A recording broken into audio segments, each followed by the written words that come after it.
சுஜி வழக்கம் போல தன்னுடைய வியாபாரத்துக்காக மீன் பிடிச்சிட்டு இருந்தது. அப்படி ரொம்ப நேரம் சுஜி கஷ்டப்பட்டு மீன் பிடிச்சு தன்னுடைய கூடை முழுவதையும் நிரப்புச்சு. இப்போ சுஜியினுடைய கூடை முழுக்க மீன் நிரம்பி இருந்தது. அந்த மீன்களை சந்தைக்கு எடுத்துட்டு போன சுஜி விற்பனை செய்ய ஆரம்பிச்சது. ஆனா அன்னைக்கு மற்ற நாட்களை விட ரொம்ப குறைவான அளவுல தான் வியாபாரம் ஆனது.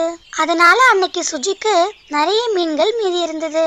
என்ன இன்னைக்கு எப்பவும் இவ்வளவு மீன்கள் மீதி இருக்காதே, இவ்வளவு நாட்களா ஏதோ கொஞ்சம் வியாபாரம் நடந்துட்டு இருந்தது, ஆனா இன்னைக்கு அது கூட நடக்கலையே.